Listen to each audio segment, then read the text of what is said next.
the reports of over 100 Merkava tanks being destroyed in 15 days in their invasion of southern Lebanon.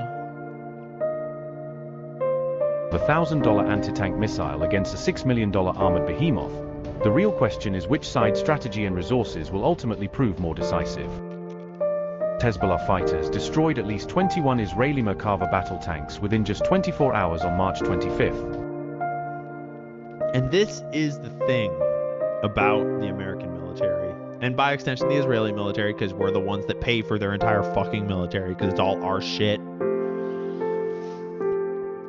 This war has exposed, and I've mentioned this before, this war has exposed the result of letting a military-industrial complex grow up around war fighting. And to let your nation's military economy be driven by profit instead of by purpose or pragmatism. When you are building a military with purpose and pragmatism for the purpose of winning a war, you do so in the most efficient, most economic, most clever, creative way possible.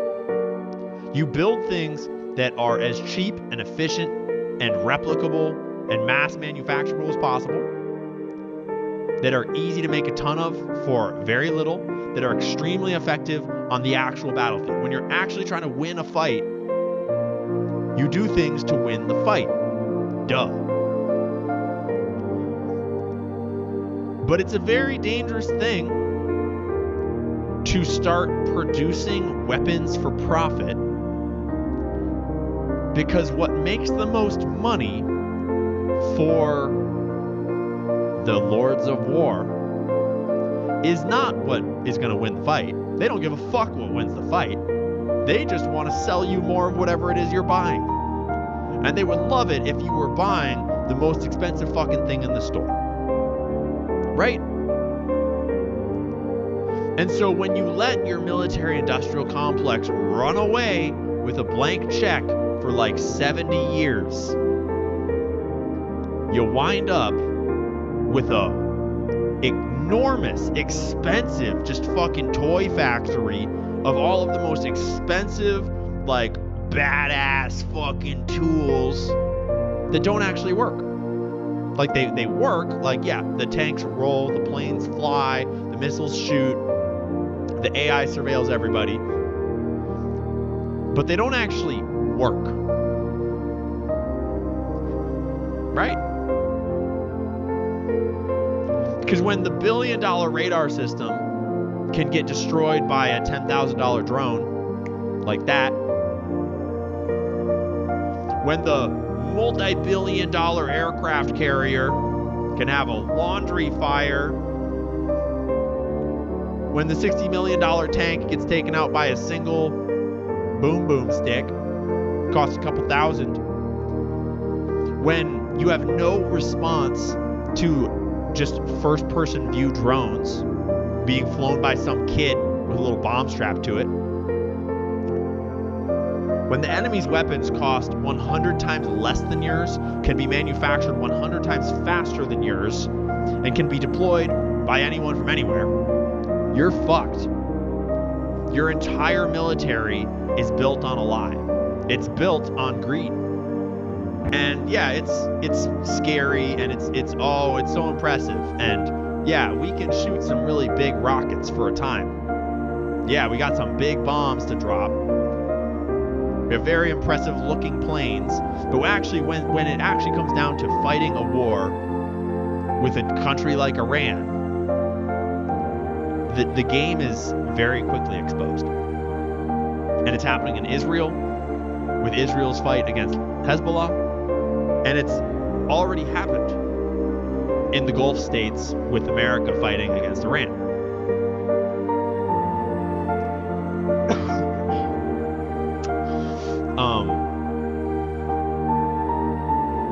So yeah, everyone is rearranging their perspective on the global world order right now. Everyone that's paying any attention.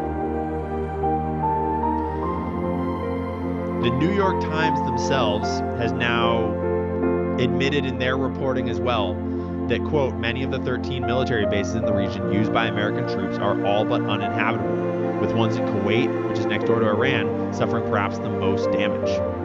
It's all slowly coming out just how obliterated the U.S. military bases are. And it's not being censored and hush-hushed because they're actually doing fine. It's being censored and not really talked about because it's really bad. Because we're never going back to them.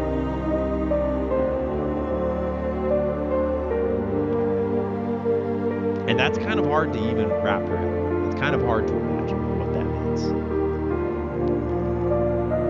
So here's Ryan Grimm from Dropsite and Breaking Points, reporting that sources tell me that naval special warfare teams were also given deployment orders yesterday, as well as a bunch of Tier 1 operators, special forces guys, Green Berets, Ground Branch, Delta, SEALs. SEALs might not be Tier 1. I don't know. Tier 1 is the bad ones.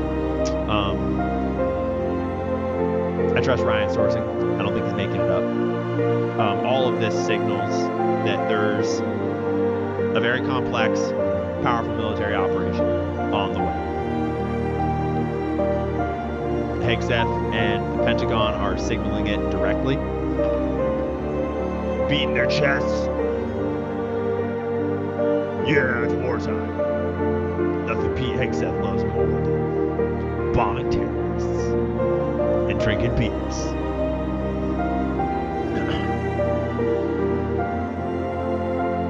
A final blow is how they're phrasing it. A final blow. Right? First it was quick strikes, in and out, one weekend. It's all over. They're going to overthrow their own government. No problem. Boots on the ground is crazy. There's never going to be boots on the ground. How many fucking Zio shills called people like me crazy lunatics, conspiracy theorists, panicans for saying that this path leads to American boots on the ground. And then when the 12-day war ended, they were all like, ha ha, you should never be trusted again. You were wrong. It's like, no, bitch. We were early, and we all knew this was coming.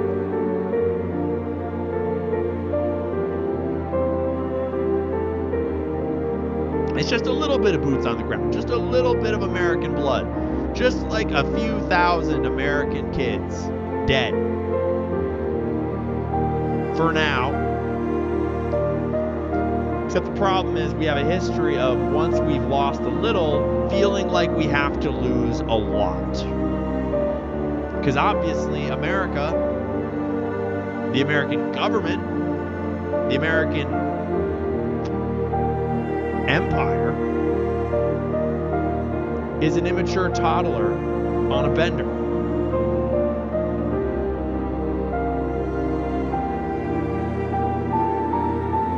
This is footage recently released of a strike over Iraq. All of Iran's propaganda comes out with the same like fucking vibes.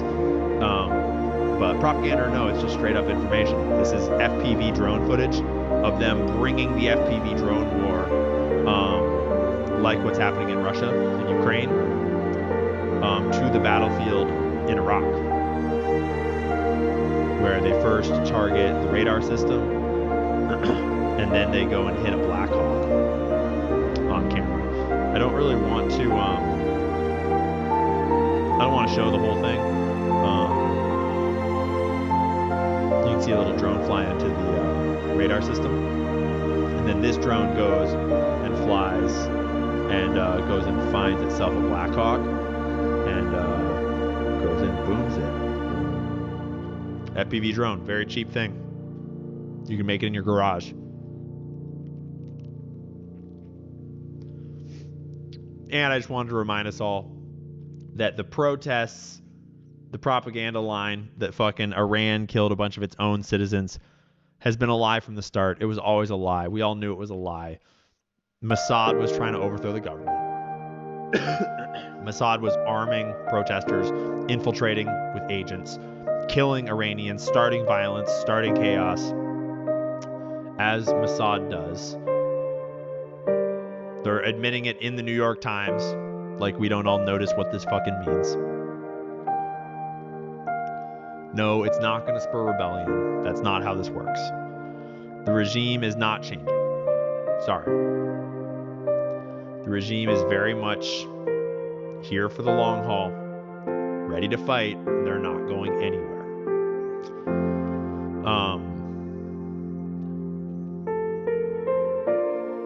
So, that is the situation with the war, with the world, with the future of everything. We are locked in, bound at the hip to our fucking drunk, meth head, psychotic, sibling is the wrong word.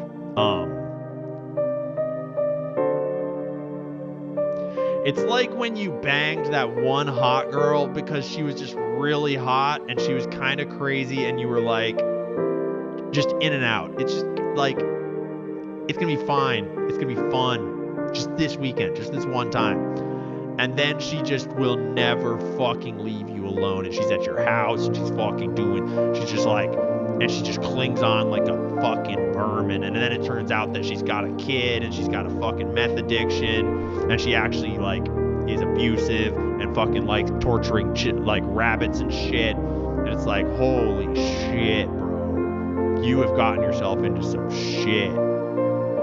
That's Israel.